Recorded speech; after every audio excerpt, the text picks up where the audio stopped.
Hi, everyone. We're going to start the webinar and we're going to allow everyone a minute or two to get in, and then we will start on time at 3:30.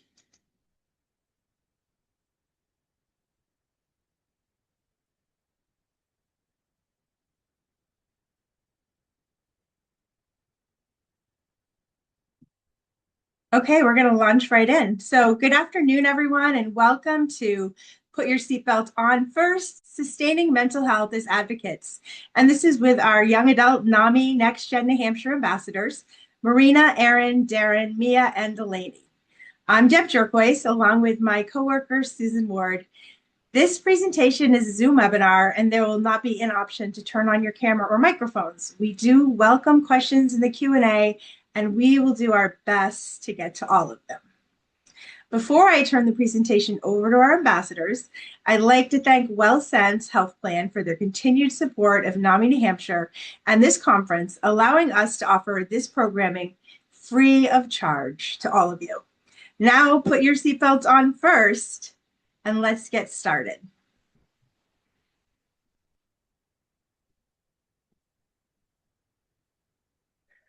Hi, everyone. Thank you so much for coming to our presentation. We're presenting about putting your seatbelt on first and sustaining your mental health as a fellow advocate.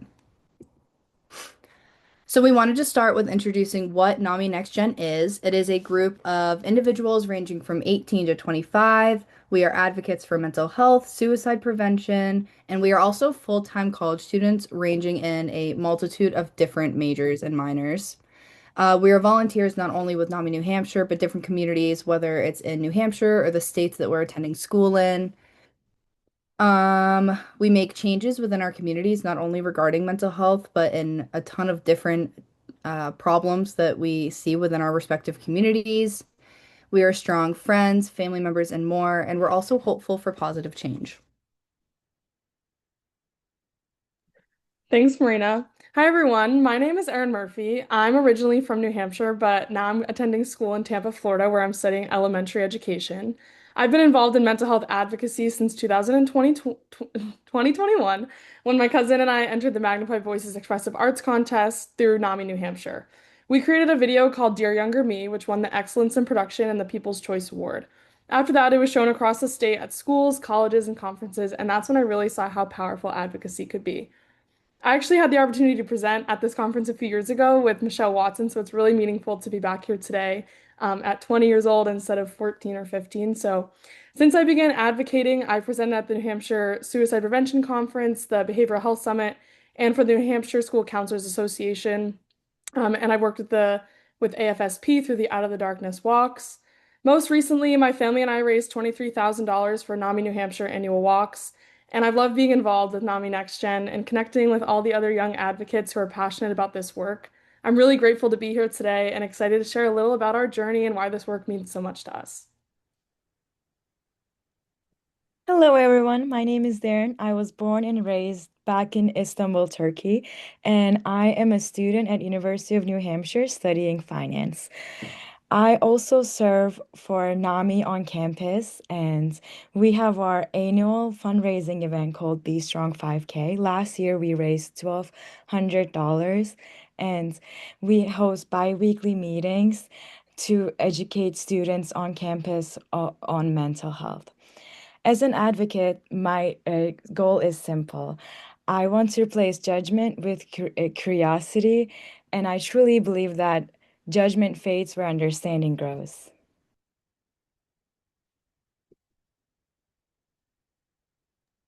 Hi everyone, I'm Delaney. I'm originally from Southern New Hampshire, but I'm now a sophomore at Monmouth University in Central New Jersey.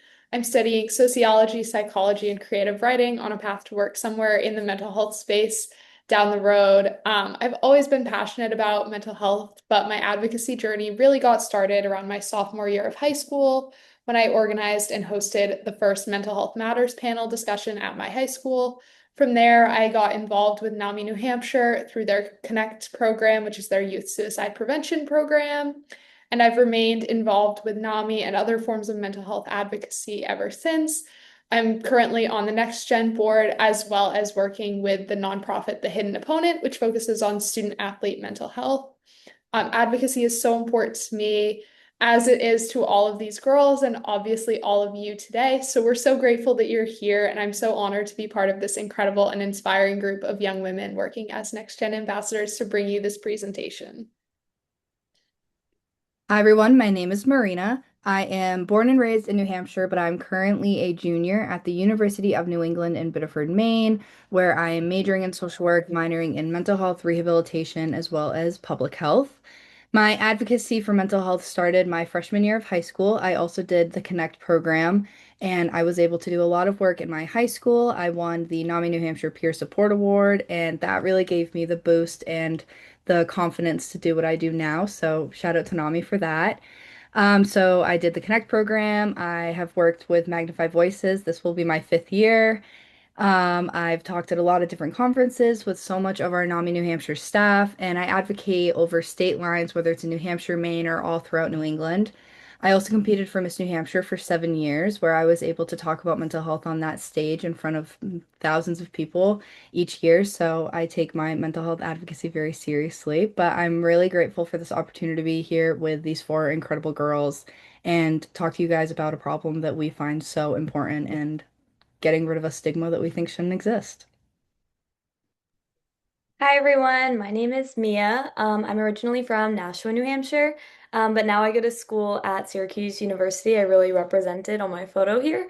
Um, and I'm studying human development and family science with a minor in public health, and I'm on the child life track. So hopefully I will continue on the path to become a child life specialist.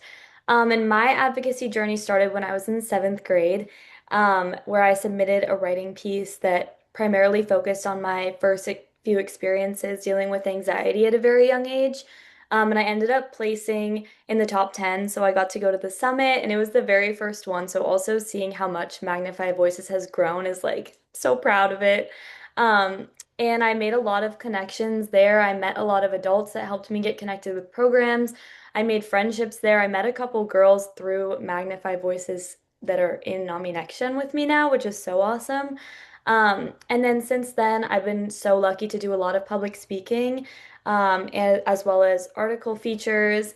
And I just am really grateful that I get to share something that I'm so passionate about.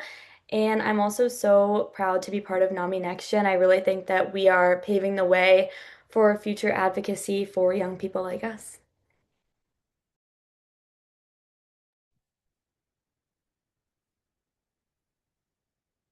Thank you, Mia, and everybody. When we were choosing our topic for today, we kept coming back to one phrase, which was the put your seatbelt on first. It's simple and we've all heard it before, but in advocacy and honestly in any helping role, it's harder than it sounds. Since starting our work with NAMI Next Gen, every single one of us on our team has had moments where we just couldn't show up at our 100%. Moments where we cared deeply but didn't have the capacity to engage the way that we wanted to. And I know that doesn't just apply to advocates. If you're a teacher, a counselor, a provider, or a social worker, you know that feeling too. You're constantly pouring into other people, holding space, responding to crisis, supporting students, clients, answering messages, showing up emotionally, and when you care a lot, you give a lot. Burnout is real when you care deeply. For me personally, I've been advocating for mental health since 2021, and I really centered my story around my own experiences. I was extremely active on social media, posting, sharing, educating, constantly engaging in important conversations. And it felt really meaningful. It felt like I was doing something that mattered. But last year, my family and I experienced 2 suicide losses, and everything shifted. The work that once felt energizing suddenly felt very heavy, and I didn't have the same emotional capacity I once did. I didn't have the same words, and for the first time in a long time, I took a step back. And I felt a lot of guilt for that. Guilt for not posting, for not being as visible, and for not doing enough. I had tied so much of my identity to being an advocate that taking a break felt like I was losing a part of who I was. But here's what I've realized, and what all of NAMI Next Gen wants to emphasize today. Your identity as an advocate or a teacher or a provider doesn't disappear just because you need a break. Needing space doesn't make you less committed. Resting doesn't make you less passionate. Protecting your mental health doesn't make you less impactful. It actually makes you sustainable. Even since November, as we've worked together, there have been moments where one of us needed to pull back a little, weeks where capacity was lower, and instead of pretending we were fine, we just had to be honest about it. Because what message are we sending if we tell everyone else to prioritize their mental health, but we don't? Putting your seatbelts on first isn't selfish, it's necessary. The work only lasts if we last.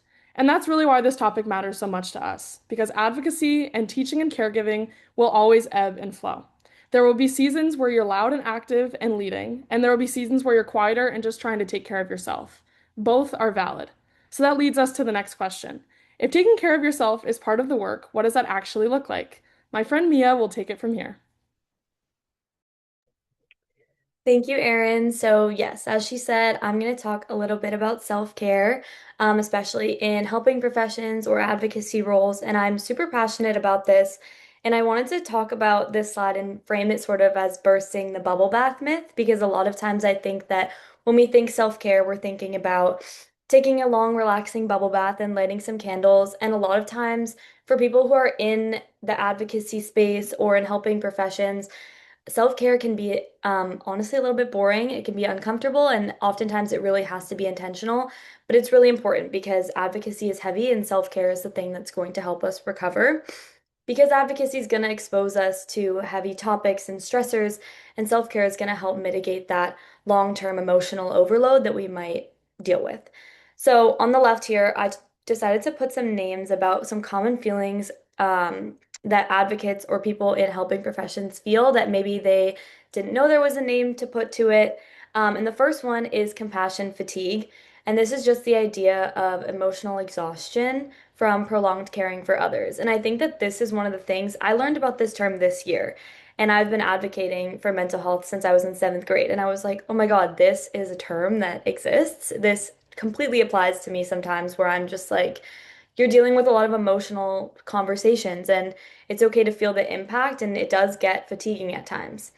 The next one is caregiver guilt, which is just the exactly what it sounds like, the idea of you're feeling guilty for prioritizing yourself over other people. And that is something that is extremely common, especially in the advocacy space where you're often hearing a lot of other people's stories and things like that. And then the last one is imposter syndrome. And this one I have tons of personal experience with. As I said, I've been advocating for mental health since I was in seventh grade, and now I'm a sophomore in college. So I have 100% gone through ups and downs with my mental health. And there have been times where I'll be sitting on panels and being like, I had the worst week. I've been so anxious, and now I need to sit up here and talk about all the tools I have in my tool belt to help with my anxiety. And I have had my tools weren't working for me as much this week. Um, and so imposter syndrome is also something that everyone at some point is probably going to deal with at times, and it's super common. And that is something that I want to stress is that these feelings are so common. And so the first self-care thing that I want to talk about that's actually not on here is communication, and communication being its own form of self-care. And that is something that I think that we in NAMI Next Gen have done such a good job of. I know Erin mentioned it previously, but we have had times where one of us has had to take a step back, or one of us needs someone else to do something for them because we're having a tough week. And communicating and advocating for ourselves is helping take care of ourselves, and we all are understanding of that. And that is like the most important thing that we have stressed in NAMI Next Gen is to just be there for each other, and that is a form of self-care. And then on the right here, I wanted to talk about some self-care tips for advocates to prevent these sort of feelings. And these tips are all going to be like actually attainable. It's not going to be taking a long bubble bath because sometimes we don't have the time to do that. So for physical, the first one is just sleeping enough and eating well. It's a tale as old as time. Everyone tells you to do that, but it truly does make a difference. Taking care of your physical body does coincide with taking care of your mind. And then another one is movement that's going to feel just grounded and intentional, not a punishment. We don't need to be running a marathon every day. If you're emotionally exhausted, it's okay. That sometimes just goes with being physically exhausted. But just getting out there and moving your body, that is going to make a big difference. And then the second thing is some mental self-care. And for this, I really want to focus on social media because for NAMI Next Gen, especially our demographic that we are reaching is a lot of younger adults and teenagers, and we spend a lot of time on social media. And sometimes our social media algorithms are just feeding us mental health content or heavy content. And sometimes just to take care of yourselves, you need to watch a little video of a puppy, and that's okay. And then lastly, for emotional, the biggest thing I want to talk about is letting ourselves feel the impact.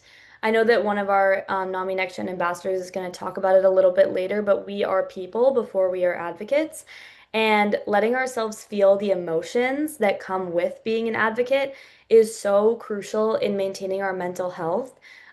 Being able to sit down and be like, wow, I had a really heavy day today, and I'm going to sit here and I'm going to let myself feel all of it. That is a huge piece of self-care for your mental health. And so, just to sort of wrap it all up, self-care is going to help manage the emotional weight of this advocacy work that we're all doing. But one of the most important ways that we are actually protecting our well-being is to set those healthy boundaries of what we need. So with that, I'm going to pass it over to Delaney, and she's going to talk a little bit more about the importance of boundaries. Thank you so much, Mia, for those wonderful self-care tips. Setting boundaries is incredibly important in all facets of life. I think we all understand that, but it's something that, especially in advocacy, can make a huge difference in our lives. We're all drawn to our work as mental health advocates, usually through some form of personal experience or an experience of someone around us.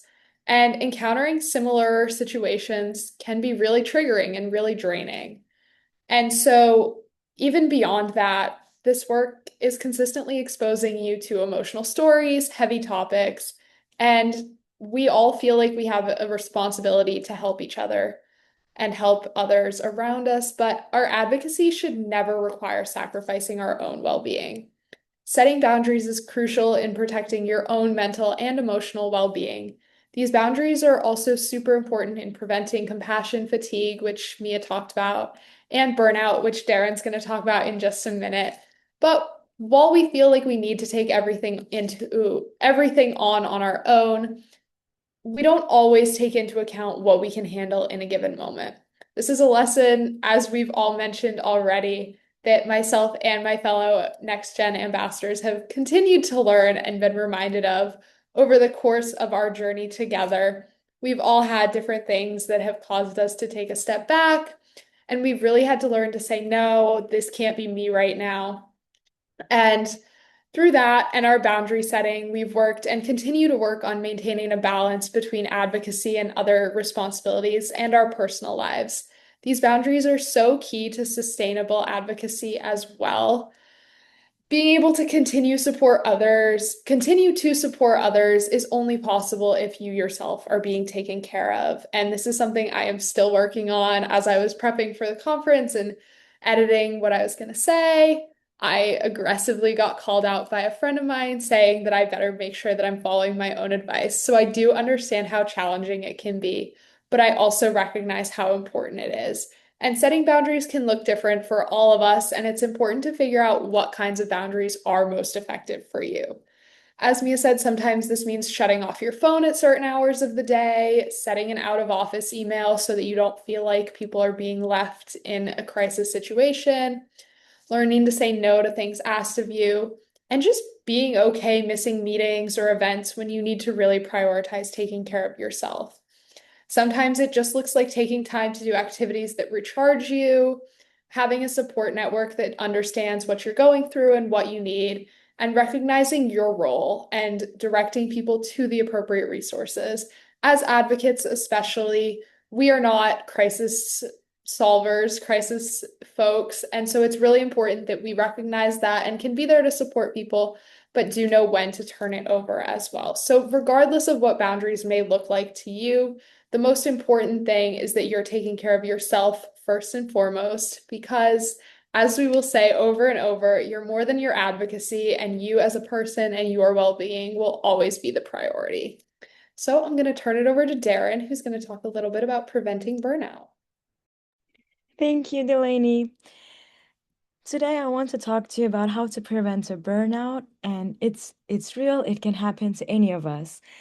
The first one I would like to talk about is, as my friends did, avoiding an identity trap.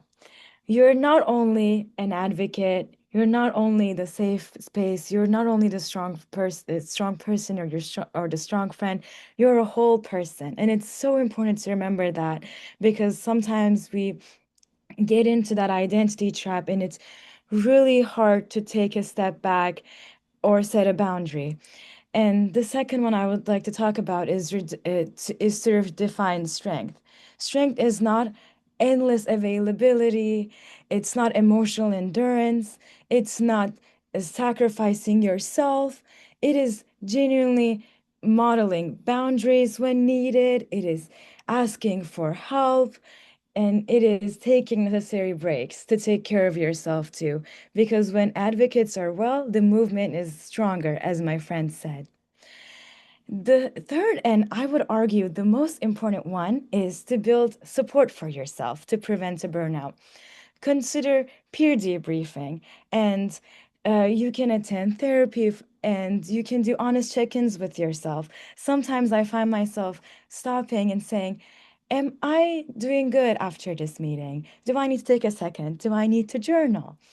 And I believe those are really important. Sometimes it's the easiest thing we can do is to be kind with ourselves and sit with ourselves sometimes.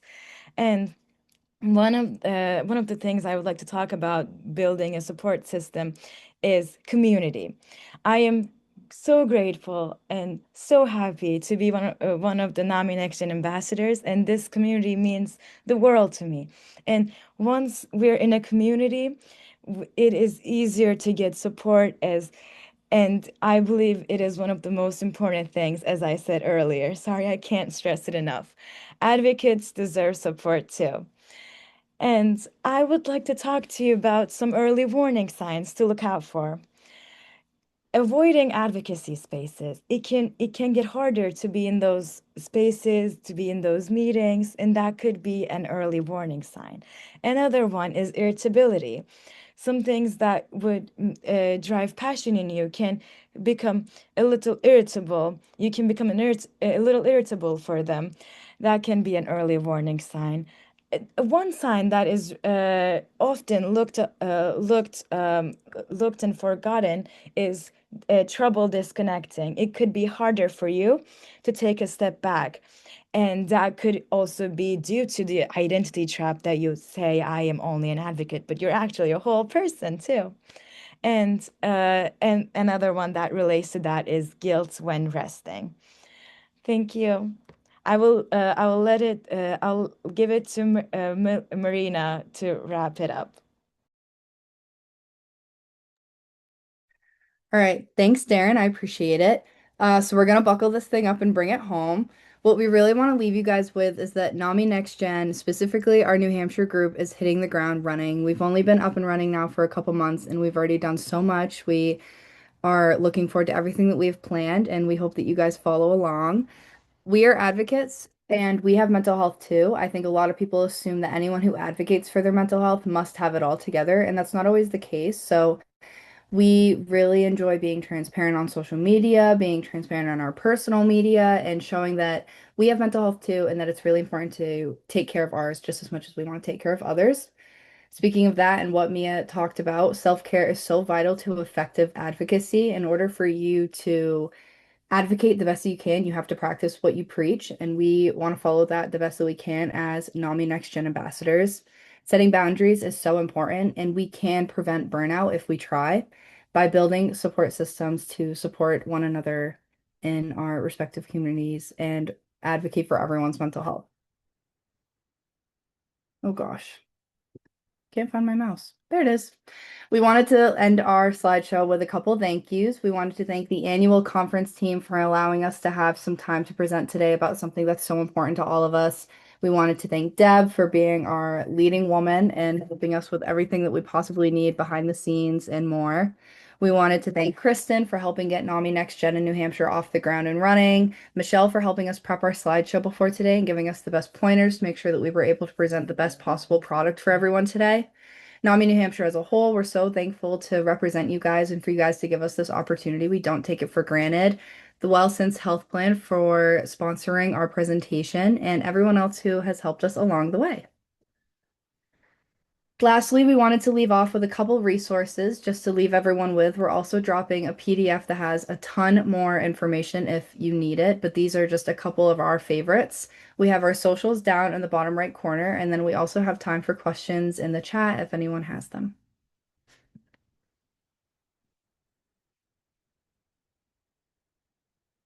I'm not sure what to say now. Oh, that's okay. It looks like someone raised their hand, but we're going to take questions. Oh, look at the mic drop. Excellent. We're going to take questions in the Q&A if you can see that. So if you go to the three dots, you should be able to see the Q&A. I have it pulled up. Yay. I can start off with a question. Great. If if somebody was interested in learning more or getting involved, how can someone volunteer or get involved with NAMI Next Gen? I can take that. Yeah, go ahead.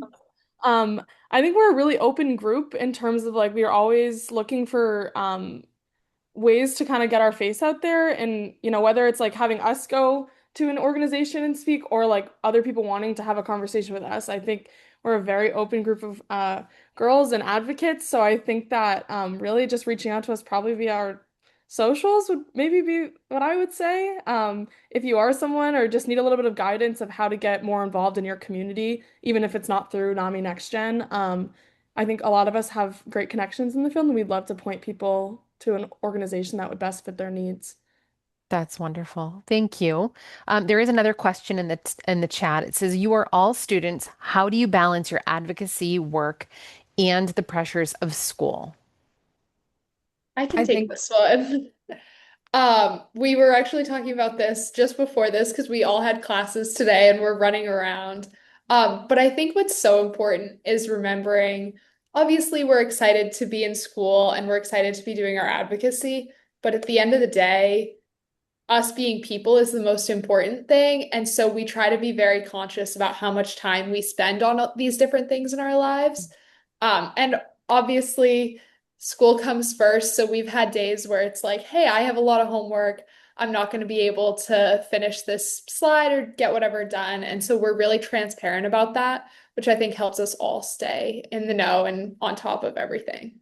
Yeah, I think it circles back to what I think it was Delaney was talking about, or maybe Darren, I don't remember now, but we talk a lot about like being transparent, not only on our socials and like on the NAMI Next Gen media, but also just with each other as well. And remembering that it's not our fault if we're starting to get a little overwhelmed, but not to blame anyone for that as long as we're communicating. And I think the five of us have a really good like kind of system almost of like, hey, if this person can't do this, then this person will. And we have a very organized spreadsheet that Mia makes us that we have all of our to-do stuff. So we keep it pretty organized as well, which really helps. Wow, that's fantastic. Thanks for sharing those strategies. Do you have any tips on how to foster positive mental health in elementary age students? Oh, I'm an elementary major. And So that's it's up really, to you, Erin. sorry, I'm taking that. That's the whole reason I want to be a teacher. I think it's so easy to say to get to know your students, but with my students, I really try to be so intentional about how I give them encouragement. So that way they're able to feel confident in themselves. I think instilling students with a sense of confidence is such a great way to then boost their mental health. Because if students feel really confident about something, then they're able to really, they just have a sense of pride. They feel like, wow, I am really good at this. And then outside of mental health, giving students or outside of encouragement, trying to give students an opportunity to reflect on how they feel at different times of the day.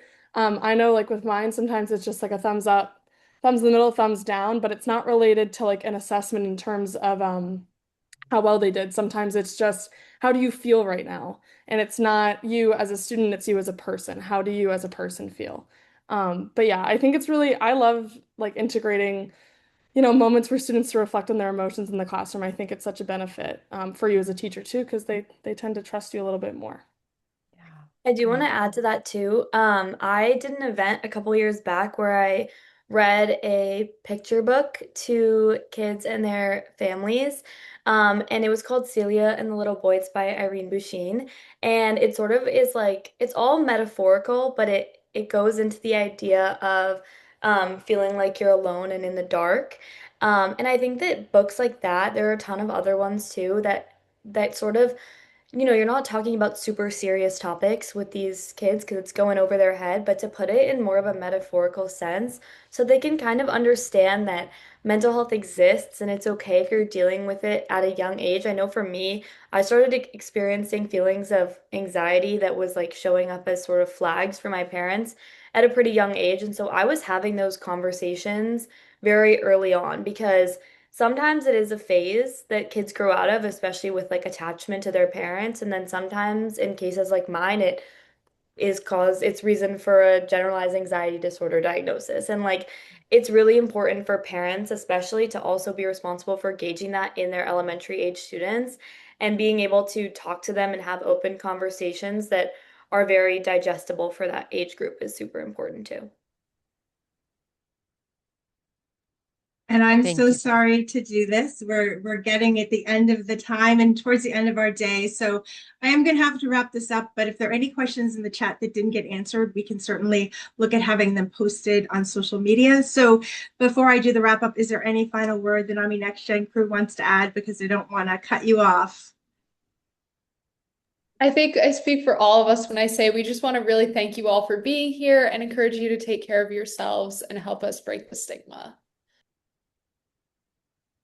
Thank you so much. And there's all these messages behind the scenes about how amazing this presentation has been. So thank you. And thank you everyone for joining our session today. Excuse me. Please keep an eye out for an evaluation. It'll be emailed to you at the end of the conference. And we appreciate your feedback on this session as well as the conference as a whole. And if you need a certificate of attendance, you'll be able to download one after you complete the survey. We will also have a recording of this session available on the NAMI New Hampshire website this week and then on the NAMI New Hampshire YouTube channel shortly after. So up next is our final session dedicated to our amazing volunteers, and you won't want to miss this. So head over now. It starts in less than 5 minutes.